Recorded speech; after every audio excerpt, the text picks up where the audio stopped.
comes easy to my lips, but I never hear you answer when I call. Gloria, I ask the stars that shine above for the secret of your love, and they say, take care, you foolish heart, though you think you are king. Beware, you lonely heart, she's only a dream. Gloria, if I had but one wish supreme, you would answer just one dream and be mine. Take care, you foolish heart, though you think you are king. Beware, you lonely heart, she's only a dream.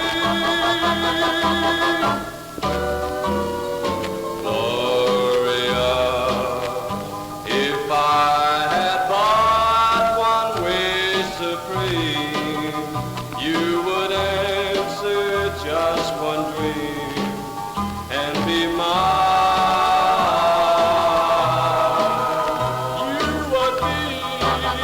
You would be all mine.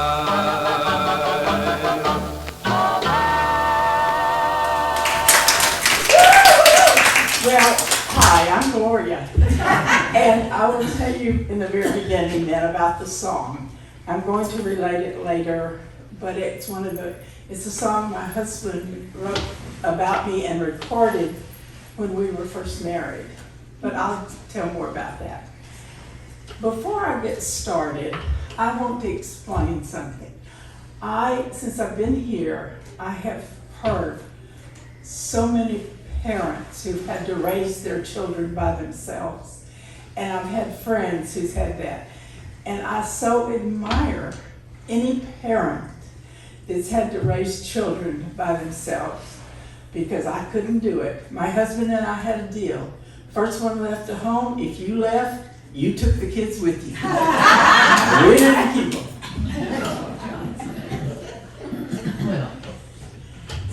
And I have 3 children which are here today.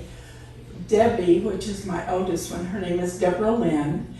And the reason I tell you this is because our very, very dear friend, Anita Bryant, named her first child. My name is Gloria, hers is Deborah Lynn. She named her first child Gloria Lynn. Then I have a son named Steve, and he was named after a friend of my husband's, Steve Lawrence, the singer. And April, my youngest one, was also named after a movie star. Her name was April Aldridge. And they were all born in different states.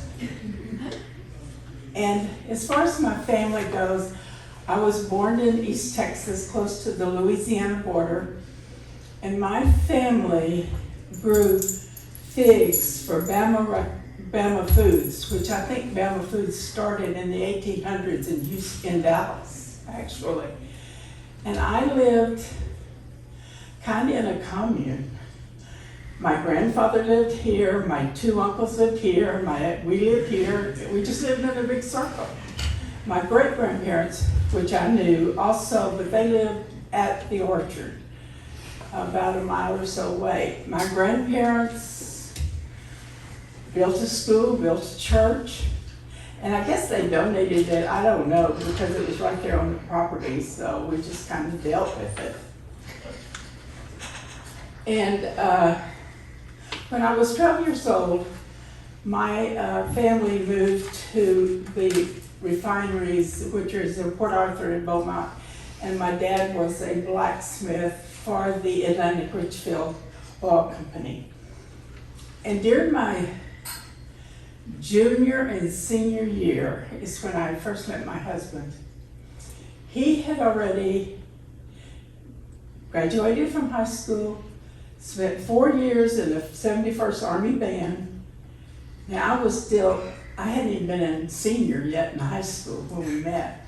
And he was at the University of Houston. So I was just a teenager to him. So we dated during the summer, but not serious, I didn't think. I don't know. So in November, he came home with an engagement ring. And I'm thinking, oh, I don't know about this. And then in December, he had been accepted into the radio school in Los Angeles, California, in Hollywood. And he was going to be leaving. But he said, let's get married. And I'm thinking, I don't know about this. Because I was still in high school, and I was going half a year to high school, working half a day, and taking some night courses at the junior college. And I thought, I don't want to throw all that away. So let's wait. No. So in January, we got married. And he went to Los Angeles, California, and I stayed behind to finish because I was also working, but I was also doing some modeling in a modeling studio on Saturdays and on my days off. So I really wasn't ready to give all that up.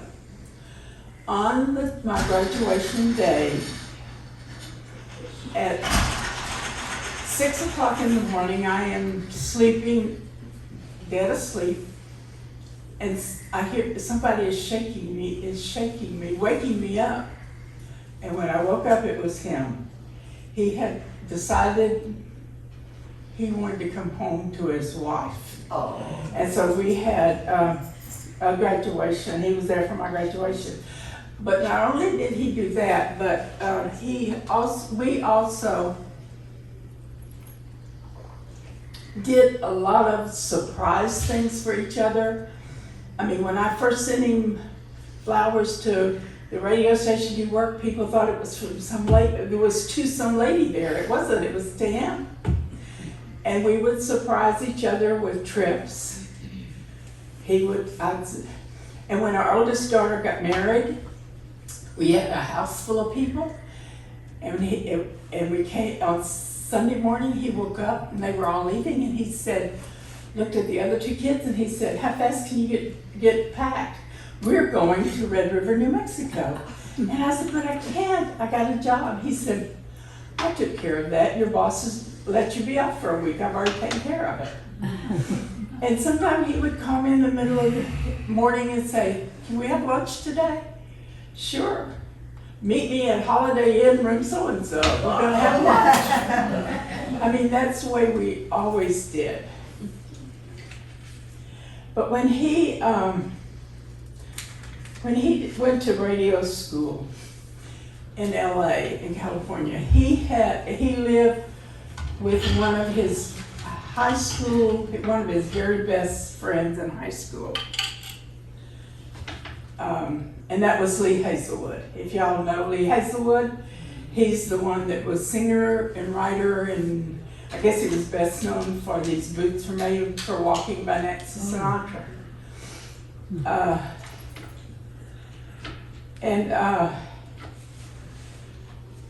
Let me see where I am. And one time when Lee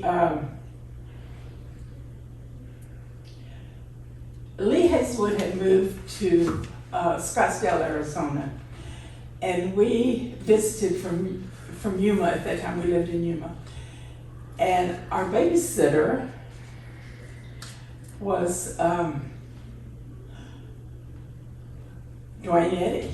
And if you know Dwayne Eddy, he was a famous rock and roll guitar player, but he was still in high school at that time. I mean, he was just a high school kid babysitting for us. But I want to tell you about the life of a disc jockey. And let me tell you, it's a life. Some people say it's like an army wife. Well, maybe an army wife, you don't get to choose where you move to, but a DJ can move wherever they want to. Because you've got the Billboard magazine, that you got all the ads in, and you got people wanting you, because every time, wherever we lived, my husband's, the state radio station you worked at, the ratings always went up. So everybody was ready to have him come to work for them. And we moved a lot of places. But I always loved it. You'd come in, he could come home tomorrow and say, "We're moving, great, where?" I mean, when he actually came home from the school, he worked in the station in Beaumont, Texas. And he and his co-partner was J.P. Richardson. Now, I don't know if y'all know who J.P. Richardson is, but you know him as the Big Bopper. Chantilly lace. And from there we moved to Yuma. And at that time, there was a big thing about segregation, which I don't understand, simply because my dad said everybody's heart beats the same. I don't care, you don't. And so it was kind of hard for me to understand, but he became a very good friends with Dizzy Gillespie, which is a trumpet player and a songwriter. But at that time, they couldn't even have lunch together in a restaurant. Dizzy would say, "I'm coming through Yuma, I'll have my driver pick up lunch and I'll meet you in the park." And they had to have lunch in the park. Oh. But that was, I guess, the signs of the time.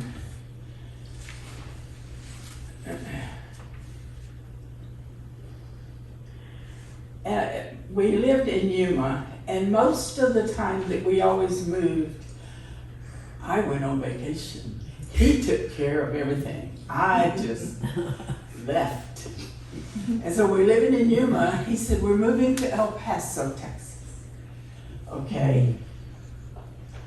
And I've sold all the furniture in the house. He, only by phone, I didn't have no idea that he had sold everything. Everything. And so I said, "Well, what are we gonna do? Where are we gonna live?" Well, he said, "Don't worry about it. My boss has already rented us a nice house with antique furniture. Don't worry about it." And I didn't. That was, and then the other stories I have is when we moved to Monroe, Louisiana. And this is still when segregation was a big thing. And Elvis was just coming on the scene. And I'm gonna tell you, DJs can think up of things that you would never think of. If any of you guys ever watched WKRP in Cincinnati, that's exactly the life of a DJ. I'm telling you, they can think of things you never. Well, and in Monroe, the ex-governor was Governor No, and he was much for equal rights for everybody. But anyway, one time, my husband decided on this great idea. He was going to bring Elvis to Monroe.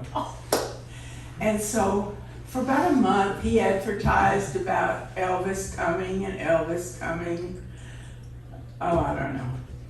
So then on a Friday, he said, "Elvis will be in Monroe at a certain place tomorrow morning." There must have been 300 people. And you know what Elvis was? Was a donkey with the name "I'm Elvis" on it. We had our house egged. We had to leave so they could power wash it 2 or 3 times. We just left. And then there was and at that time, he also became very, very good friends with Ivor Joe Hunter, which also lived in Monroe. And I don't know if you know who Ivor Joe Hunter is, but one of is Since I Met You, Baby, and I Almost Lost My Mind. But at that years, they had what they call sock hops, and they usually had them out on somebody's parking lot. Well, my husband decided, like I said, it's against the segregation deal, but he decided he wanted Dr. Jill Hunter there. And Mr. No said, fine, do it. But after it's over, you and your wife go on vacation because we'll have another egg, and so take your wife and go on vacation. So that's what we did. But at that time, his idea was, I make money, I put it in the bank, you have a maid that comes every other day, you don't have to worry about bills, you don't have to worry about anything, so don't bother me. You have this, I have my career, don't bother me. At that time I was pregnant with April, and I got toxic poisoning, and I was in the hospital a month. And she had not moved or anything, so the doctor said we're going to have to take her C-section. So he told my husband, he said, you have a choice. It's going to be your wife or your child. And my husband says, I have 2 children, they need their mother. So I guess I'm going to have to choose my wife. Well, she's sitting back there, so now we know. It was a God thing. And at that point is when, I think with all the problems with Monroe, we decided we better change his name. And so he was going to Miami. We were going to Miami. So the radio station in Miami said, just get another name.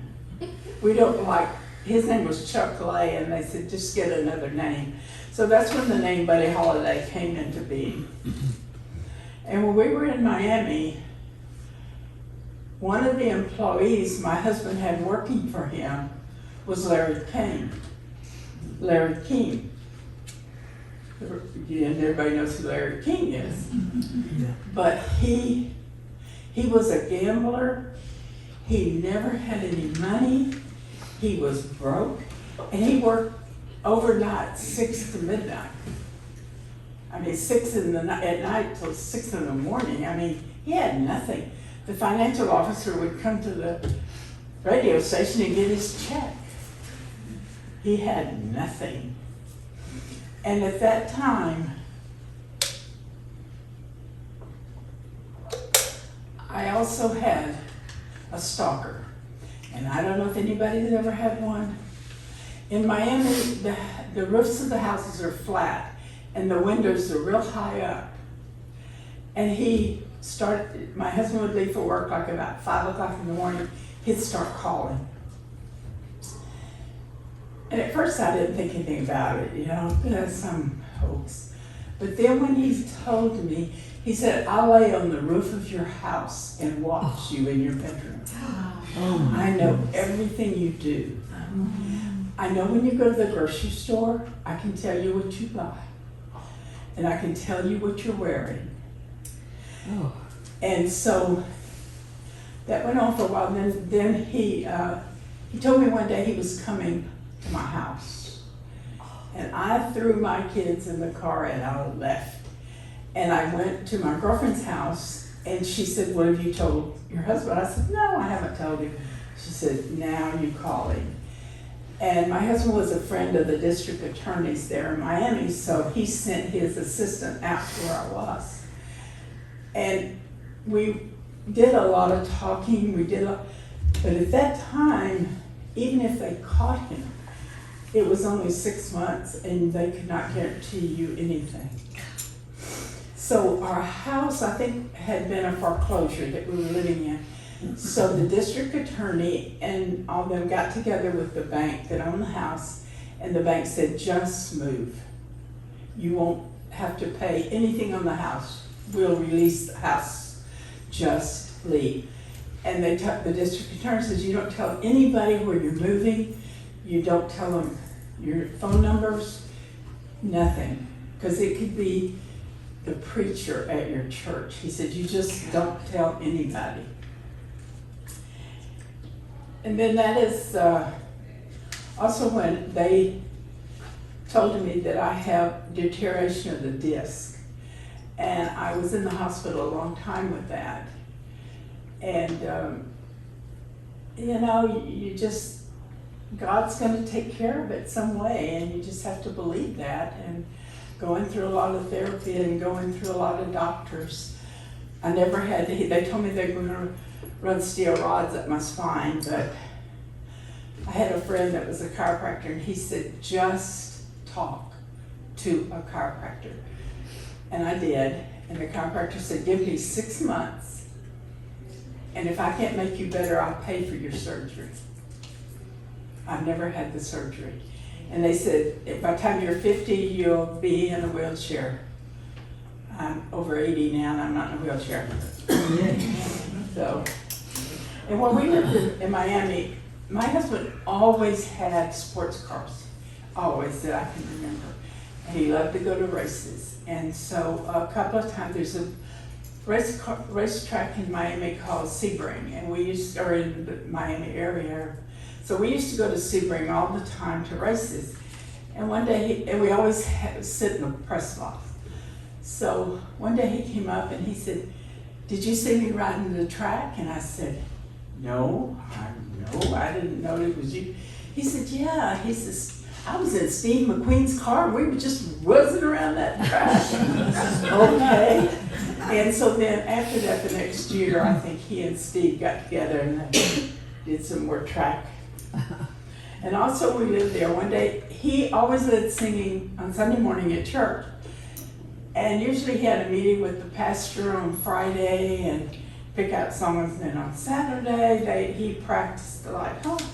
And one Saturday he wasn't doing that. And I said, why aren't you practicing? He said, I got Pat Boone to lead singing this morning. Oh, okay. Wow. But we had lived 5 or 6 years in Miami. And then we moved to Davenport, Iowa.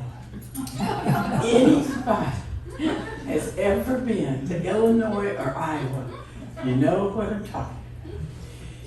We didn't even have clothes. My kids didn't have enough clothes to go to school with. We just didn't know what cold was. And we lived on an estate, and this is a funny story. We lived on an estate at the end, and our driveway, like this was a garage. To get to the road, you had to make like a U-turn out of the garage, around this way, and then you're on the road. And he always had sports cars. But he thought one day, I'll back my car into the driveway, back it in the garage, and I get to go in real fast, and I can just go like that. He did, right out in the middle of the field. Here it was. But also, and interesting, that was his Mustang. When we lived in Miami, Detroit invited certain disc jockeys to come to Detroit and see their new line of cars. And my husband was chosen. And after he got there, they were chosen by, I don't know how, I guess straws maybe, I don't know, to who was going to drive the first Mustang off of the assembly line. He won. In 1964, he drove the first Mustang off the assembly line.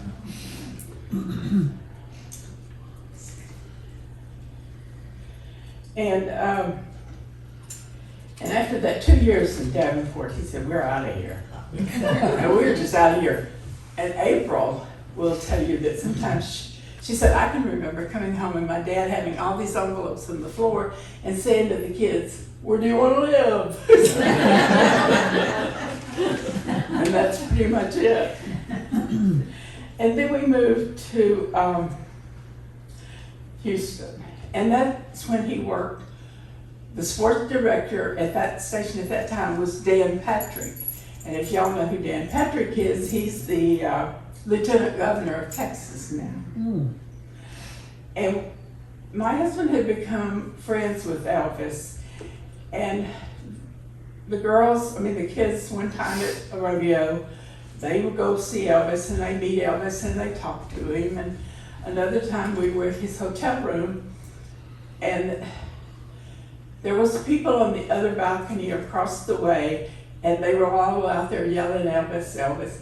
And Elvis would go out and wave at them just to hear him yell. That wasn't until Colonel Parker came in. And then that all was a different story. And then we moved to Dallas. And I don't know how many of y'all would know it's called The Vocal Majority. It's a singer, and they have won international a whole bunch of times. It's a barbershop chorus. Well, my husband was one of the 15 that started that group. And then one time they were going to contest, and it was what they call sweeps week at the radio. And they said, you can't go. Oh yeah, I can. He quit his job so he could go sing at international.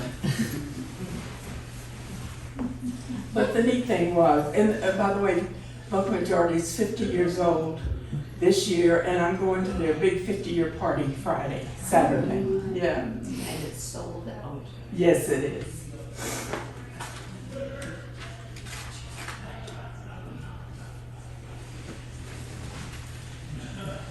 But the interesting thing is, my husband had his real estate license, because when you're a DJ, you work your shift.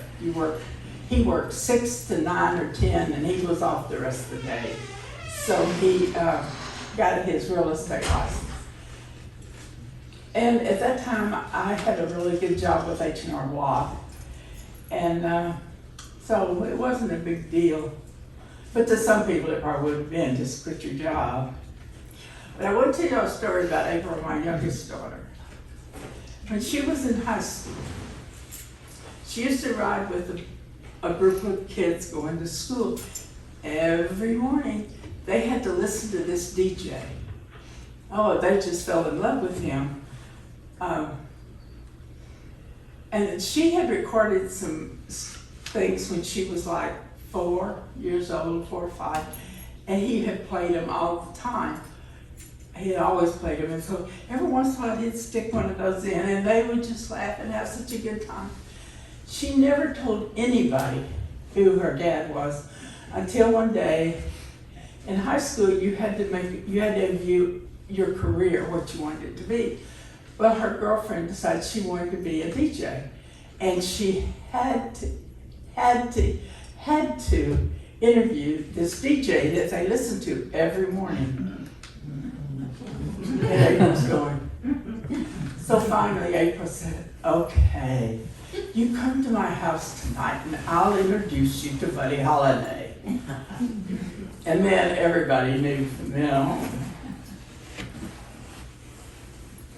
And then also, when we lived here, you know, when you have kids, you're just going in all directions with children.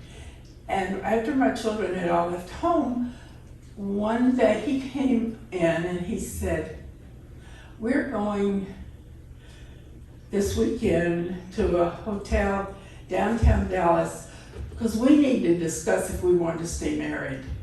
He said, we really need to talk to each other about this. We've spent so much time with our children and we need to talk about it. So we sit down and we talked about it, which really is a God thing, you know, because I don't know that I would have thought anything like that. And when we lived in Houston then, we moved back to Houston. We lived in this place that was called Westbury Square. And it was we had a townhouse there, but it was a square where a lot of the artists had their shops, and it was a neat little, probably people say, hobo type, just, it was a fun place to live. Yeah. But it was just that ice cream shop, restaurants, and one day he came home and he said, oh, I've been talking to our next door neighbor.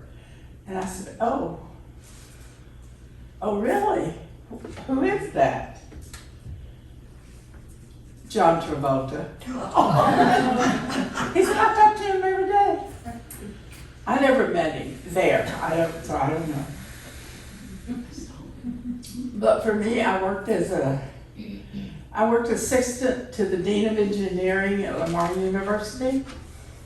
And I worked for an adoption agency. And that is another story if you've ever heard. I mean, I picked up kids and I was threatened with a shotgun. If you take my kids, I'm killing you. And you took the kids and you're walking and hoping you don't really mean it. But I worked with them for 3 years. And then I worked for H&R Block as a controller.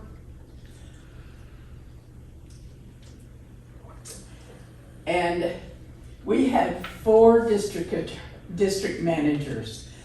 And my boss, which lived in Dallas and come to Houston maybe once a month, but she was a very firm believer in documenting everything. So after documenting it for a year, one of the district managers got fired, and he brought a sexual harassment suit against me. It read like Hustler magazine. It was unbelievable. And we were in court 2 years with this. And every time, and I didn't tell my husband again, I feel, oh, it'll all go away. Finally, the attorney said, no, it's not going away. You gotta tell him. Because every time I'd say, well, we're going for deposition, I'd throw up for a week. I mean, it was horrible. But like I say, we were in court, we won, so that was good. And then after that, I went to work as patient relations at a hospital. And that's another trip to be on because you go between the patient and the hospital. And you would not believe some of the things you're called to do. But one story is funny, I'll tell you. One of my jobs was taking dead people to the morgue.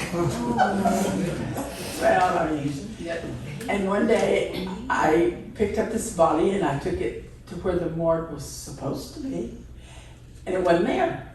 And I've been doing this for 5 years and the morgue's not there. So I called the security guard and I said, where's the morgue? He said, Gloria, you've been working here 5 years. You ought to know where the morgue is. I said, no, it's not here. So he comes down, and sure enough, they were having construction. And I guess the construction people didn't read the blueprints right or something. They just over the whole morgue, plastered over the whole thing. And so I wasn't the nutty one.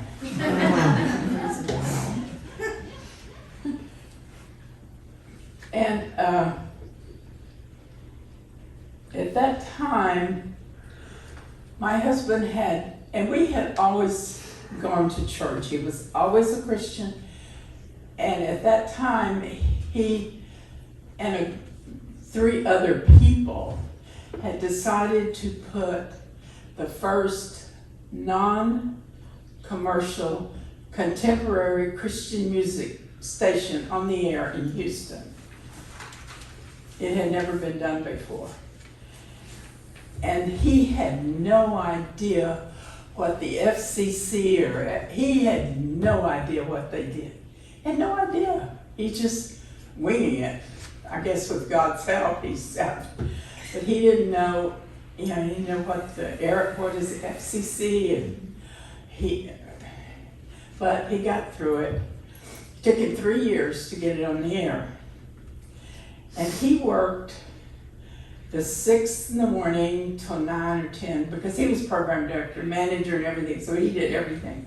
But about 6 o'clock one morning, the buzzer outside kept buzzing and buzzing, and he looked on the camera to see who was out there. And there's this guy hollering, hey buddy, let me in.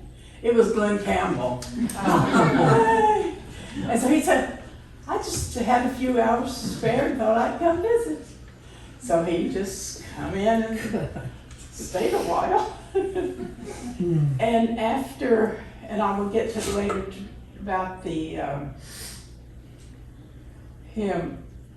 his illness, but in 2000 he decided to retire, and they had this big banquet in Houston that filled the whole auditorium of a hotel there. And there was a lot of Christian singers that came, and they were there to honor him for his dedication to Christian music and to God.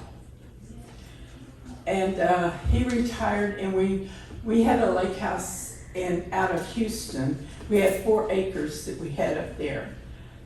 And we had a lot of picnics for the radio station.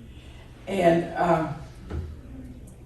they would come, and then we had a lot of family reunions. I think every weekend there was some family coming. But we had this dog named Radar. And ours was the only road from the road down to our house, with nobody else on there. And he put up this big sign that said, "Protected by Radar." You don't know how many people drove down that road wanting to know how we did that. And he'd just say, "There he is." But we just had a good time when we lived on the lake, because we had a lot of family that would come. And then we had lived there several years when he was diagnosed with Alzheimer's.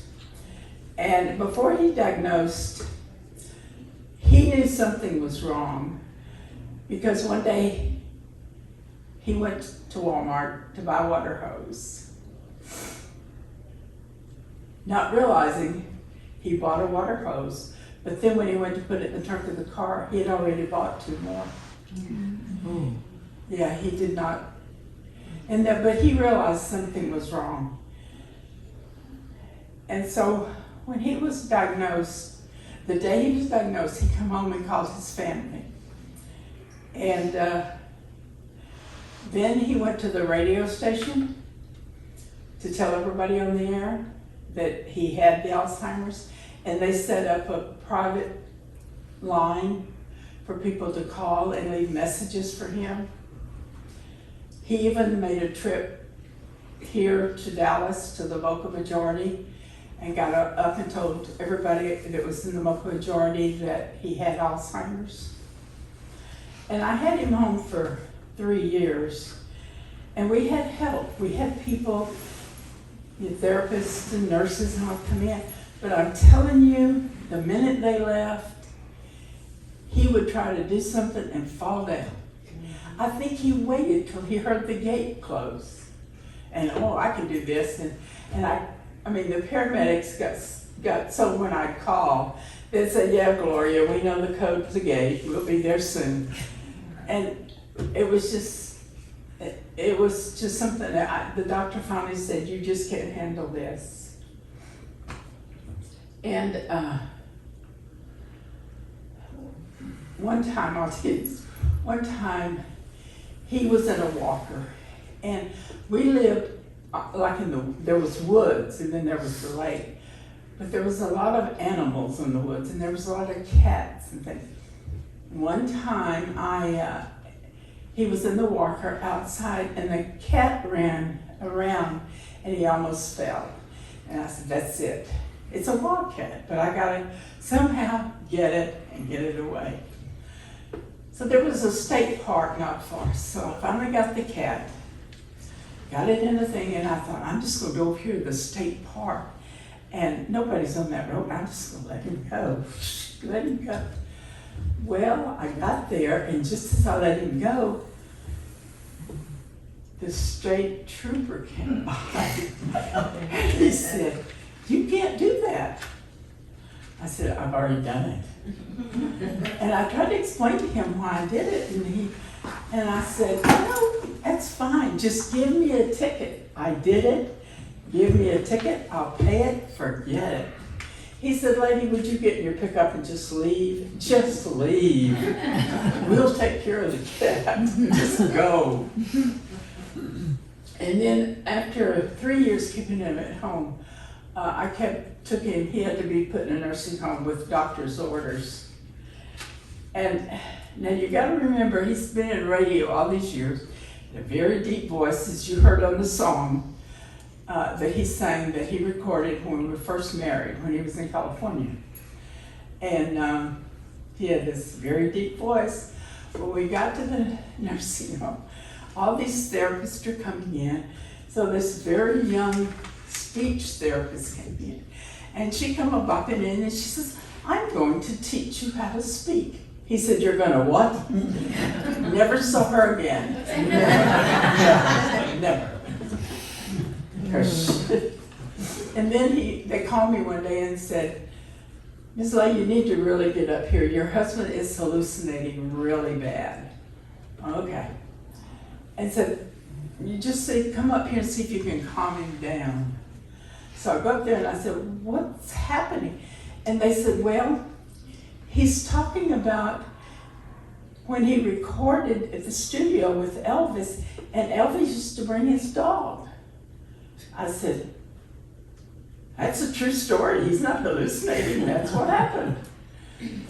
But anyway, so they wanted me to help calm him down. And he was in a private room. When I got there, they had put a bed in there. They said, oh, you're going to spend the night with him. Well, so, okay, we did. But I have a feeling that putting up with me was something. I think they must have had a light out in the parking lot that said, Gloria's here, Gloria's here. Oh. And, but while he was there, he had a lot of visitors. He had singers, Christian singers that come from Louisiana to visit him. And a lot of his fans, I know on his birthday one time, there was a 17-year-old girl that came with her guitar. And she said, I just want to sing happy birthday to him. And so she came to the nursing home and sang happy birthday. Mm. And he was in the nursing home 7 years. How much time have I got? You've been going at it 42 minutes. 42 minutes left? No, you've done it 42 minutes. Oh, I was going to say, go, I'm scared. But he was in the nursing home not 7 years. He had Alzheimer's for 10. And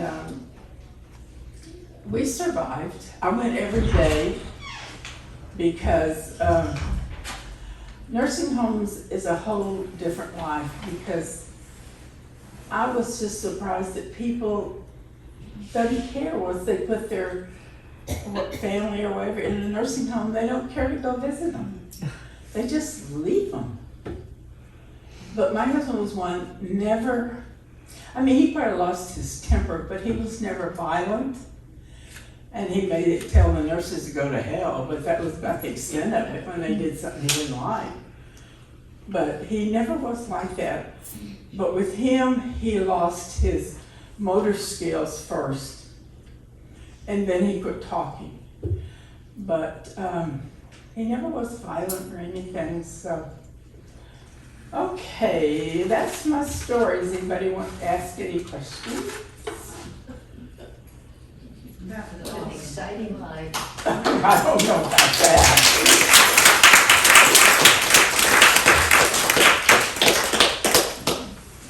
So what was your husband's DJ name, you said? Buddy Holiday. But well, I didn't know that. Yes. Well, I remember Buddy Holiday. Yeah, he was a DJ here in Dallas area. I wasn't here in Yeah. Texas either. I remember when after we retired, moved to Livingston, and my husband made an appointment with this pastor to go talk to him. And he went in, he said, you may not know who I am. And the pastor said, oh yeah, I do. I listened to you when you were in Fort Worth. Yeah, I know who you are. But the interesting thing about being a DJ, they were like, I won't say gods, but I mean, they were way up there. One day he said on the air, you know, The network news comes on at 6 o'clock, and that's so boring. I go outside and I just kick cans around the parking lot. The next morning, there was at least 40 people out there with him kicking cans. But I think with my children, that was their dad just worked. You know, I'm not sure. I think they eventually realized what he did because a few of them pull strings to Debbie, especially when he brought the Beatles to Miami one time. And Debbie found out, of course, through her dad where they were staying. She called up this friend of my husband's who owned a helicopter port. So she called him up and she said, I want to hire you to take me to the Eden Rock Hotel in Miami in the roof and let my girlfriend and I off. And this guy, she said, don't worry about it, my dad will pay for it. So he called my husband and said, do you have a daughter named Debbie? And he said, yeah, why? And he told her, she wants to hire me to fly her to the Eden Rock Hotel. And then another time we had when I worked for H&R Block, I had a babysitter, and so I said, the Beach Boys, we're gonna be in town. I can't go, I'll give you 4 tickets. You take Debbie and her friend, and then you and your friend take the 4 of them. You go to see the Beach Boys. She called me up about 11 o'clock and she said, I've lost Debbie. I can't find Debbie. And I said, 11 o'clock at night, you better find my daughter. Where did you leave her? Finally, she called me and she said, we found her. She was backstage in the dressing room with the Beach Boys. Okay. But we lived in Iowa. We lived on this estate, so the kids had a place for horses, and there was a whole new life for them. They were able to have horses and, cold, and, it was cold. We all said cold. That's why 2 years, he said, we're out of here. Yeah. Okay, is there any more questions? I pretty much covered everything, I think. Great. Oh, I don't. Thanks for sharing, very nice of you. Yes.